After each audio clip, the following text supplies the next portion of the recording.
I still remember the exact smell of that courthouse. It was a cold Tuesday morning in November, the kind of cold that gets into your bones and stays there. Fluorescent lights above us buzzed like they were nervous too. I sat on one side of the long wooden table. Sandra, my wife of 22 years, sat on the other side. We didn't look at each other, not once. The lawyer slid the papers across the table. My hand was shaking, not from anger, not from sadness. I think it was just exhaustion. 22 years of trying, 22 years of giving everything I had. And it had come to this, a cold room, a buzzing light, and a pen that felt heavier than anything I'd ever held in my life. I signed my name, Harold Eugene Mitchell, and just like that, it was over. I pushed the papers back across the table. I stood up, buttoned my coat, and I told myself I wasn't going to cry. Not here, not in front of Sandra, not in front of her lawyer, who was already packing up his briefcase like this. Was just another Tuesday for him. Because for him it was.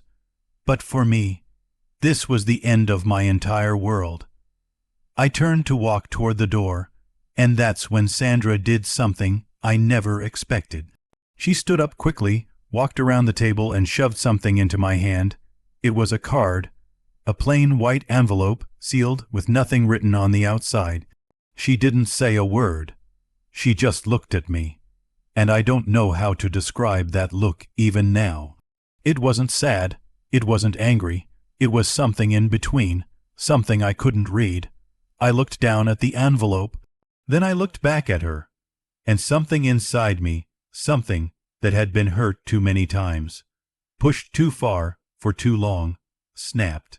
I thought, this is a joke, this is her final way of humiliating me, a card after 22 years. Card is what you give someone when they retire, when their goldfish dies, not when you've just destroyed their life. I shoved the envelope into my coat pocket. I walked out of that courthouse, and I never looked back. And I never opened that card. For years. My name is Harold Mitchell. I'm 60, 4 years old now. Most people who know me call me Harry. My grandkids, when I was still allowed to see them, called me Pop. I grew up poor, not the kind of poor that people romanticize in movies. Real poor. The kind where your mother counts the rice before she cooks it. The kind where you wear the same pair of shoes for 3 years, and you stuff newspaper inside them when the sole starts to separate, because you can't afford to replace them. My father worked in a foundry for 31 years. He came home every night smelling like metal and smoke, and he sat in his chair by the window, and he barely spoke. Not because he didn't love us, but because he was so tired, so completely, thoroughly tired that words were a luxury he couldn't always afford. I learned a lot from my father. I learned that a man shows his love through his hands, through what he builds, through what he provides, through the sacrifices he makes quietly, in the dark, without anyone watching or applauding. I promised myself that when I had a family of my own, I would give them everything my father couldn't give me. And for a while, a long, good while, I did. I met Sandra when we were both 26. She was working as a receptionist at the dentist office on Maple Street. She had dark hair and a laugh that could fill a whole room. I thought she was the most beautiful thing I'd ever seen. We got married 2 years later in the small church on the corner of 4th and Vine. Her mother cried. My father sat in the 3rd row and didn't cry, but he kept nodding slow, steady nods, like he was saying, yes, this is right, this is good. We had one son, Marcus Eugene Mitchell, born on a rainy Wednesday in April, and I swear when the nurse put him in my arms for the first time, I understood everything about life that I had never understood before. I understood why my father worked himself half to death in that foundry. I understood why he stuffed newspaper into his shoes instead of buying new ones. Because some things are worth every sacrifice, Marcus was my everything. For 20 years, things were mostly good. I worked as a building contractor. Started with nothing, just my father's old toolbox and a used pickup truck with a crack in the windshield. By the time Marcus was in high school, I had 15 men working for me. We built homes. We built extensions. We did commercial renovations. I was proud of what I had built. But somewhere along the way, Sandra and I started to drift. I won't put all the blame on her. I know I was working too much. I know there were weekends when I chose a job site over a dinner. I know there were anniversaries I forgot and birthdays I showed up too late with gas station flowers that I pretended were from a real florist. I wasn't perfect, but I was trying. The real crack in the foundation. And I say that knowing the irony of a contractor using that metaphor, the real crack came when Marcus married Diane Holbrook, whom he met in his 3rd year of college. Now, I want to be careful here because this is a true story, and I don't want to be unfair to anyone. But the truth is the truth, and you deserve to hear it. Diane came from money, real money. Her father was a surgeon. Her mother had never worked a day in her life. They lived in a house with 6 bedrooms and a 3-car garage and a kitchen that looked like the inside of a cooking magazine. When Diane saw my house for the first time, the house I had built with my own 2 hands, the house Sandra and I had raised Marcus in, I saw something cross her face. Just for a second, just a flicker. It was the look of someone who had expected more. She tried to hide it. And I told myself I was imagining things because I wanted to be the kind of father-in-law who gave everyone the benefit of the doubt. Marcus and Diane got married when Marcus was 28. Beautiful wedding. I paid for most of it, though you'd never know it from the thank you speech at the reception, which mentioned Diane's parents 6 times and Sandra once, and didn't mention me at all. I told myself it didn't matter. I told myself what mattered was that Marcus was happy, and he seemed happy. He really did. After Marcus and Diane got married, things started to change slowly. Slowly is the key word. Because when things change slowly, you don't notice them at first. It's like how you don't notice the sun setting until suddenly it's dark and you're wondering where the light went. First, it was the Sunday dinners. For as long as Marcus could remember, Sundays meant coming to my house for dinner. Sandra cooked a big meal. We'd sit around the table and talk and laugh and argue about football. It was my favorite part of the week. After the wedding, Diane had a reason every Sunday, plans with her parents, a commitment with friends, a headache, an early Monday morning. I didn't say anything. Then it was the holidays. Thanksgiving went to Diane's parents' house. Christmas Eve too. We got Christmas Day, the second half of it, usually. They'd arrive around 3 in the afternoon, already full from Diane's family's lunch, ready to leave by 6. I didn't say anything. Then Sandra started changing too. Sandra had always wanted the finer things in life. I understood that. But after spending more time with Diane's family, after seeing the way they lived, something shifted in Sandra. She started looking at what we had differently, not with pride, with disappointment. She started saying things like, Diane's parents gave them a trip to Italy for their anniversary. What have we ever done like that? And Harold, look at this kitchen. It hasn't been renovated in 15 years. I said, Sandra, we've had a good life. She said, good isn't enough. That sentence. Good isn't enough. I have carried that sentence with me for years because I believe it is the sentence that ended my marriage. Not any single argument, not any one event. Just that quiet, growing belief that what I had given, what I had worked for, sacrificed for, bled for, simply wasn't enough. I didn't understand it then. I understand it better now.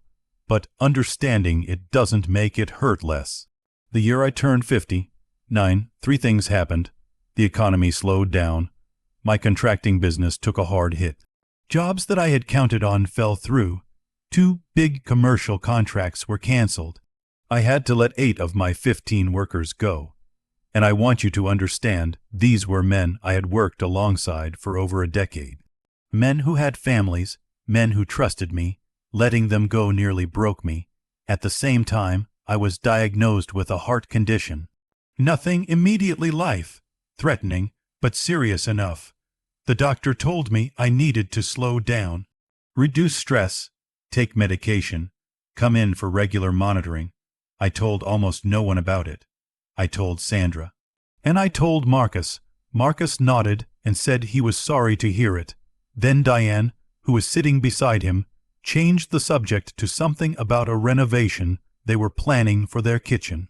Marcus went along with the subject change. I sat there thinking, did I say that out loud? Did he hear me? He had heard me. He just had other things on his mind. The third thing that happened that year was that Sandra told me she wanted a divorce. She didn't scream it. She didn't cry it. She said it the way you'd tell someone that dinner was ready. Calm, decided, like she'd been practicing the sentence for a long time and had finally gotten comfortable with it. Harold, I've been doing a lot of thinking. I think we've grown apart. I think we both deserve to be happier than we are. I want a divorce. I asked her, is there someone else? She said, no. I believed her. I still believe her. I don't think Sandra left me for another person. I think she left me for a version of life she had decided she wanted and had decided I couldn't give her. I didn't fight it. Maybe I should have. Maybe if I had fought harder, cried more, shown her more of what was inside me, maybe things would have been different. But I was my father's son, and my father's sons don't make scenes. They just absorb. They go quiet. They press the pain down into a place so deep it can't be found. I signed the divorce papers on a cold Tuesday in November, and Sandra pressed an envelope into my hand, and I shoved it in my pocket and forgot it for years. After the divorce, I moved into a small apartment on the east side of town. 2 bedrooms, a kitchen that smelled like the previous tenants, cooking no matter how many times I cleaned it. A view of a parking lot. I set up my father's old rocking chair by the window, the same way he used to sit by his window after work. And I sat in it on evenings when the parking lot lights came on, and I thought about all the things I hadn't said, and all the things I had, and all the things that can't be taken back. Marcus visited occasionally. Occasionally is the right word, once every 2 or 3 months.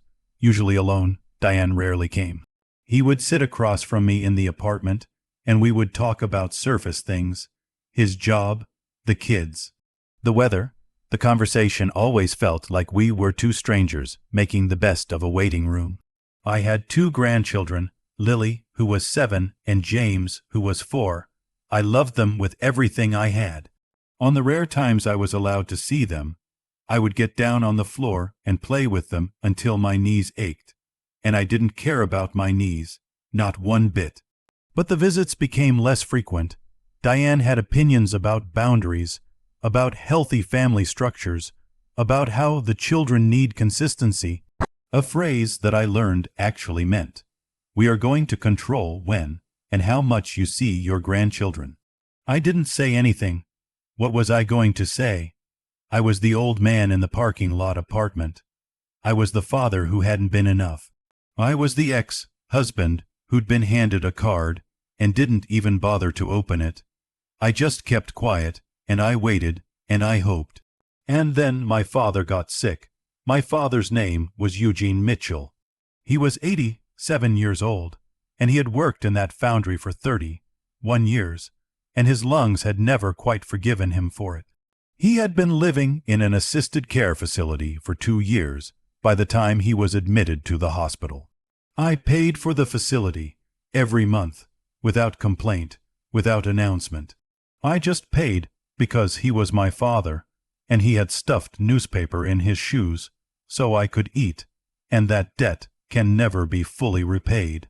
When he was admitted to the hospital in March, it started with pneumonia, but the pneumonia opened other doors.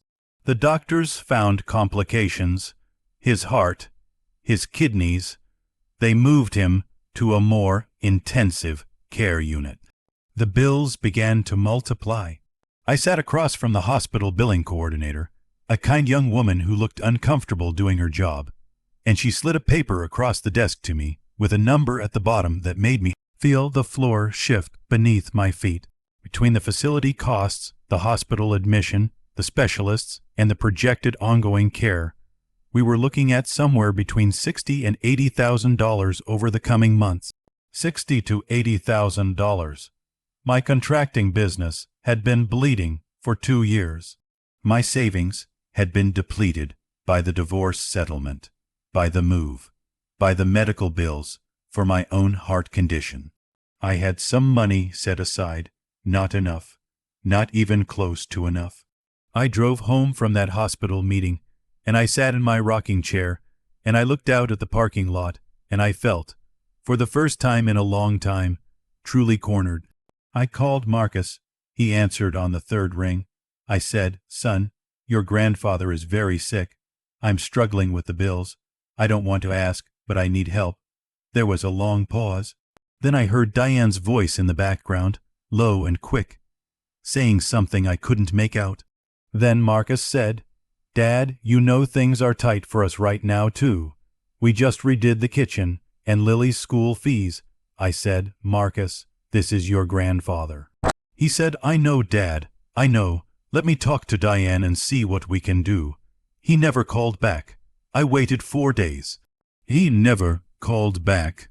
I was sitting at my kitchen table one night, papers spread out in front of me, looking at numbers that didn't add up no matter how I arranged them, and I reached into the drawer for a pen, and I felt something in the back of the drawer, something that crinkled.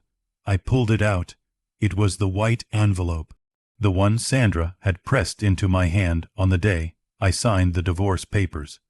I hadn't thought about it in years. It must have been in the pocket of the coat I hung on the hook by the door, and at some point, without thinking, I had put it in this drawer during a clean-out and forgotten it again. I held it in my hands for a long time. I thought about throwing it away without opening it. Part of me still felt that old anger, that courthouse anger, every time I looked at the envelope. But I was tired, and I was scared.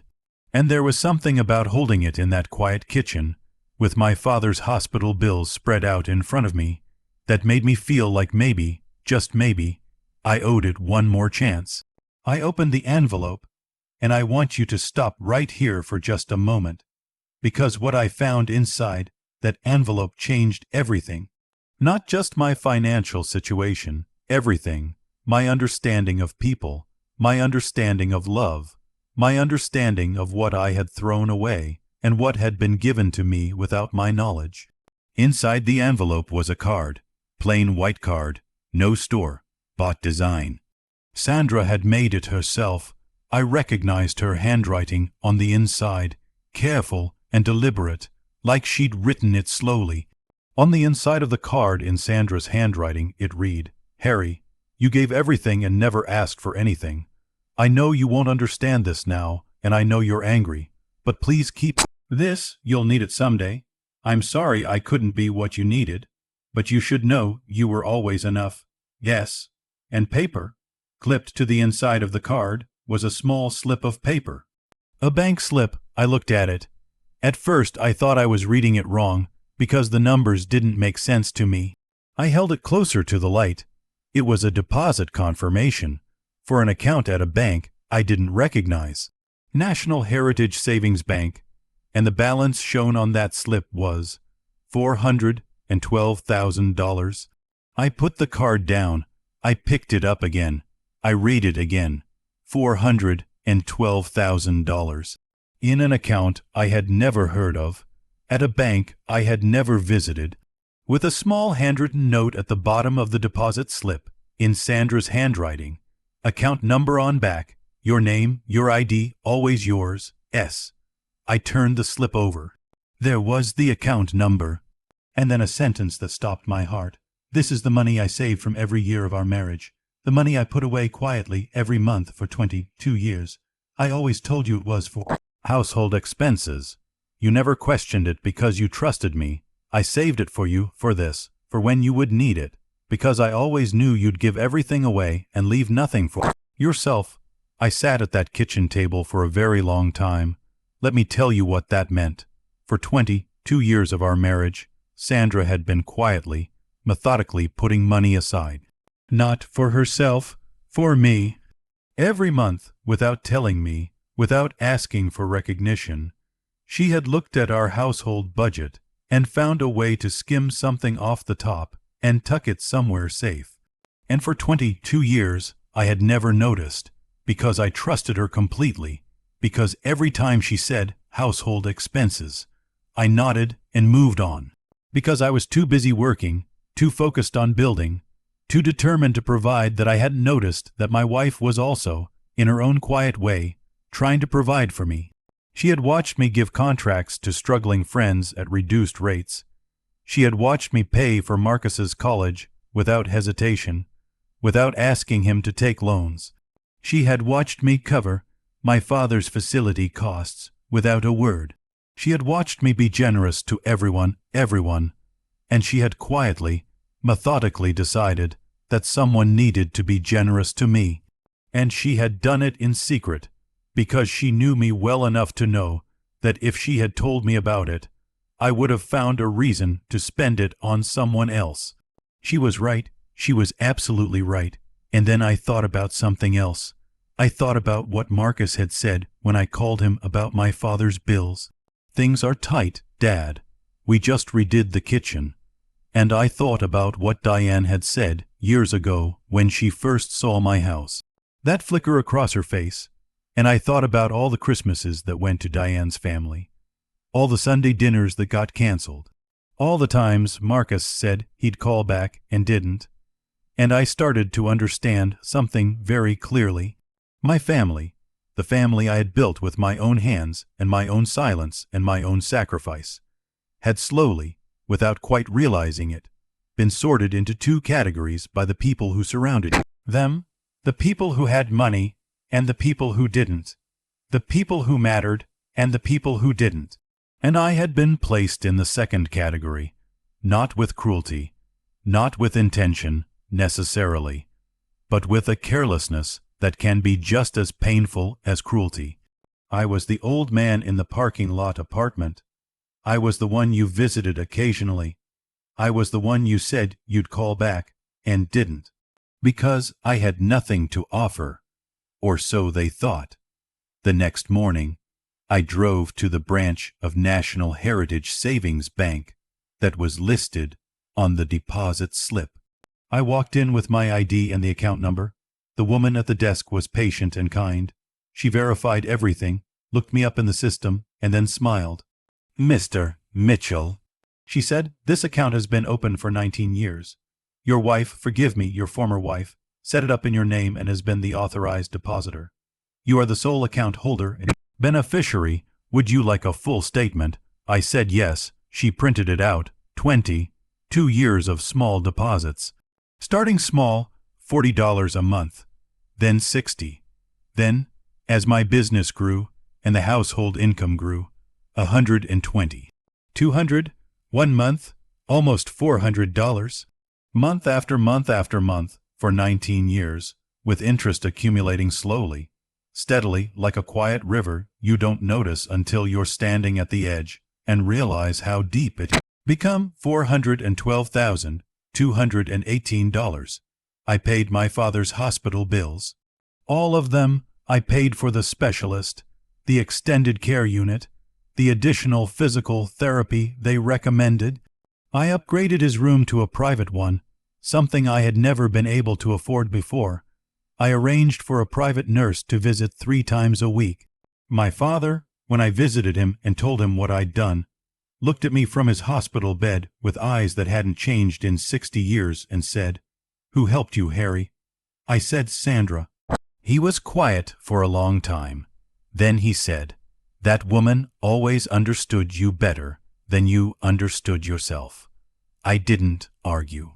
It was my father who suggested I tell Marcus. He said it from his hospital bed, in that quiet, certain way of his. "Don't let that boy continue in the dark, Harry. He needs to know what kind of man his father is, and what kind of woman his mother was." I drove to Marcus's house on a Saturday afternoon. It was a nice house, very nice. The new kitchen was visible through the front window, marble countertops, custom cabinets, the kind of renovation that costs $40,000 or $50,000 easy. I had built enough kitchens to know. Diane answered the door. She was pleasant, a bit surprised, and led me into the living room where Marcus was watching television with little James on his lap. James leaped off Marcus's lap, and ran to me. "Pop, Pop," he yelled. I hugged him for a long moment. I sat down across from Marcus and Diane, and I said, "I want to tell you something." I told them about the hospital bills, about calling Marcus and not hearing back, about sitting at my kitchen table, surrounded by numbers that didn't add up. Diane shifted in her seat. Marcus had the grace to look ashamed. I said, "I want you to know that I'm okay. Your grandfather is okay. Everything is taken care of." Marcus said, "Dad, I'm sorry I didn't." I raised my hand. I wasn't angry. I wasn't performing. I was just tired of unfinished sentences. I said, "Let me finish." And I told them about the envelope, about the card, about Sandra's 19 years of quiet saving. I watched their faces change as I spoke. I watched Marcus's expression go from relief to confusion to something slower and deeper, something that looked like grief. When I finished, the room was very quiet. Diane said softly, "She saved all of that for you."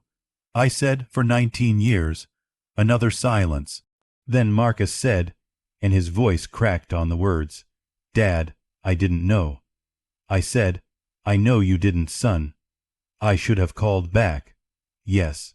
Diane and we were worried about money, and I didn't think you didn't think I had any. I said. Not as an accusation, just as the plain truth.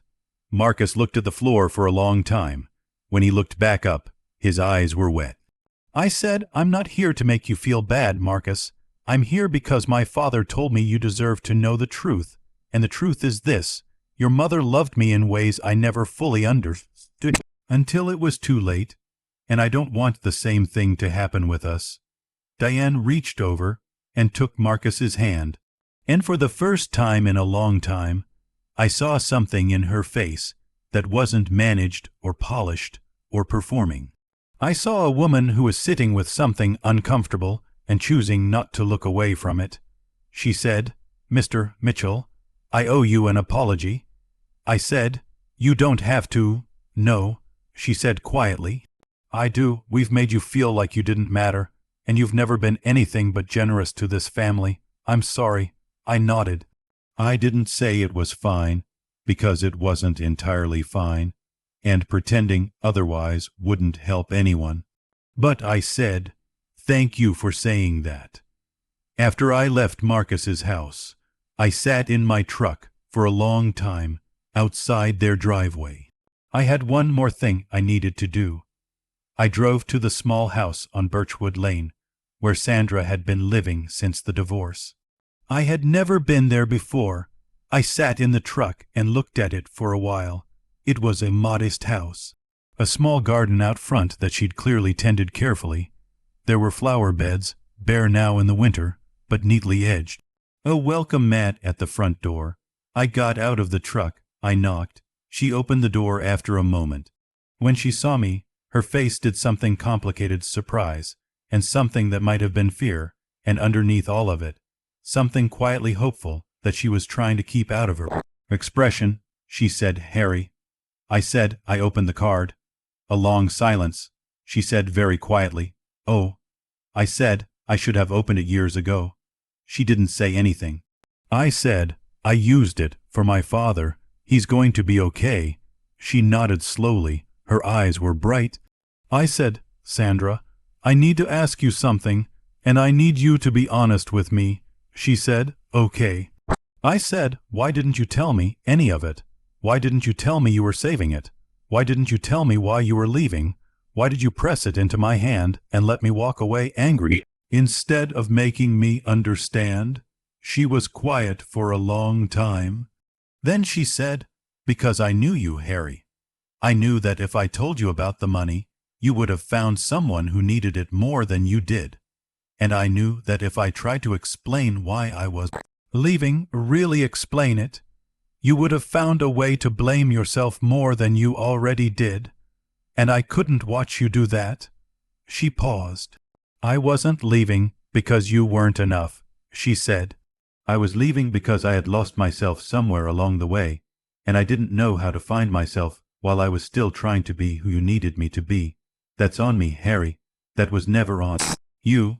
I stood on her front porch in the cold November air, and I thought about 22 years, about the fluorescent lights in the courthouse, about my father nodding in the third row at our wedding, about Sandra's laugh that used to fill rooms. I said, "I was angry at you for a long time." She said, "I know." I said, "I'm not anymore." She said, "I know that too." We stood there in the quiet for a little while. Then I said, "Thank you, Sandra, for all of it, for all the years, and for the card." She said, "You would have done the same for me." I said I would have. I walked back to my truck, and for the first time in a very long time, the cold didn't feel quite so cold.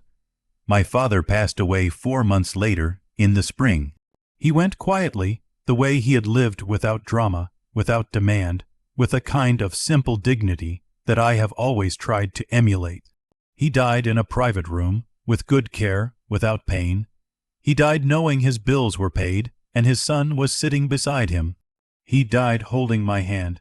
In his last coherent moments, he said, "Harold, you did good, son." Those 4 words. 4 words from a man who had spent his whole life expressing love through newspaper, stuffed in shoes, and 31 years in a foundry.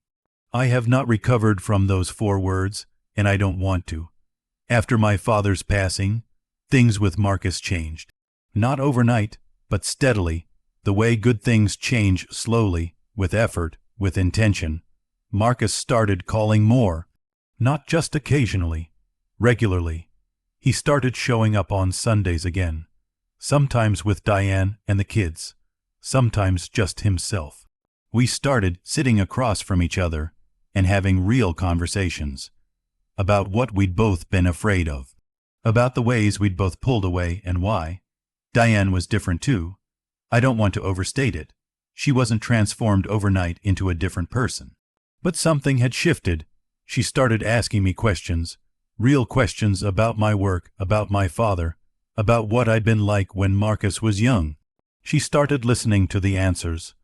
One Sunday, she asked me if I could teach her and Marcus how to build a raised garden bed for their backyard. I showed up the following weekend with lumber and tools, and we spent an afternoon in their backyard, measuring and cutting and assembling, and Lily and James ran around our feet the whole time, handing us nails and demanding to use the hammer. It was one of the best days I'd had in years. Little James, at one point, looked up at me with sawdust in his hair and said, very seriously, "Pop, Pop, when I grow up, I want to build things like you." I said, "Then I'll teach you everything I know." He said, "Deal," and put out his small hand for me to shake. I shook it, and I had to look away for a moment, because I didn't want him to see that his Pop-Pop was crying. I am 64 years old now. I sit in my father's rocking chair most evenings, and I look out at the parking lot, and I think about what I've learned. Here is what I know. Love is not always loud. The loudest love I have ever received in my life came in a plain white envelope that I almost threw away in anger. It came from a woman I had spent years quietly resenting for leaving me. It came in the form of $400,000 and a note that said you were always enough. Sandra never bragged about those savings. She never used them as leverage. She never told a single soul about what she had done, because she didn't do it to be praised. She did it because she understood me, understood that I was the kind of man who would give away everything I had. And she made a quiet decision to protect me from my own generosity. That is love. Quiet, patient, selfless love. The kind that doesn't need an audience. Silence is not weakness. My whole life, people have read my silence as passivity, as defeat. When Diane changed the subject after I told Marcus about my heart, when Marcus didn't call back, when I sat in that parking lot apartment and didn't demand more, people may have thought I had accepted what I deserved. But silence is sometimes the deepest form of strength. It is the choice to hold your dignity when others are testing it. It is the decision to wait for the truth to reveal itself rather than forcing a confrontation. The truth always reveals itself. Always do not judge a life by what you can see. Marcus and Diane looked at my apartment, at my old truck, at my modest life, and they made assumptions. They placed me in a category, and the category they placed me in told them I had nothing to offer. They were wrong. Not just about the money, though yes, they were wrong about that too. They were wrong about something more important. They were wrong to believe that value is measured in kitchen renovations and school fees and trips to Italy. They forgot where Marcus came from. They forgot who had been paying for things quietly, in the dark, without announcing it. The most valuable people in your life are very often the quietest ones. What you throw away in anger is sometimes your greatest gift. I was angry at Sandra on the day she handed me that envelope. I was so full of hurt and pride and wounded dignity that I shoved it in my pocket and never looked at it. For years, think about that. The answer to my greatest moment of need had been sitting in my drawer for years. And I hadn't opened it because I was too proud, too hurt, too convinced that I already knew what was inside. How many times in your life have you done the same thing? How many times have you thrown away an apology, a gesture, an open hand, because you were too angry to receive it? Open the envelope, whatever envelope is sitting in your drawer right now, the one you shoved in a pocket during a moment of pain and forgot about open it. And finally, the ones who stay silent while they are being undervalued are very often the ones holding everything together. Your quiet father, your humble mother, your old grandparent sitting in the corner at family gatherings, not saying much, watching everyone with tired, loving eyes. Do not mistake their silence for emptiness. Do not mistake their stillness for having nothing to give. Do not wait until you are standing at a hospital bedside, or reading a letter from a drawer, or watching the light go out of someone's eyes to realize that they were the foundation all along. My name is Harold Eugene Mitchell. I am 64 years old. I sit in my father's rocking chair, and I watch the parking lot lights come on, and I am not a bitter man. I am a grateful man, grateful for my father, who taught me what real love looks like, quiet and consistent and never asking for applause. Grateful for Sandra, who understood me better than I understood myself and loved me anyway. Grateful for Marcus, who is learning the way we all learn, slowly and imperfectly, to be better. Grateful for James, who shook my hand in the backyard with sawdust in his hair and told me he wanted to build things. And grateful, in an unexpected way, for all of it. For the courthouse, and the cold, and the envelope, and the years of not knowing. Because without all of it, I would not have learned what I know now, and what I know now is worth everything. The ones who love you most often say it the least. The ones who give the most often ask for nothing in return, and the ones you underestimate, the quiet ones, the humble ones, the ones sitting in a corner at family dinners while the world rushes past, they are very often the ones who have been holding the whole thing together all along. Don't wait until it's too late to tell them you see at the end.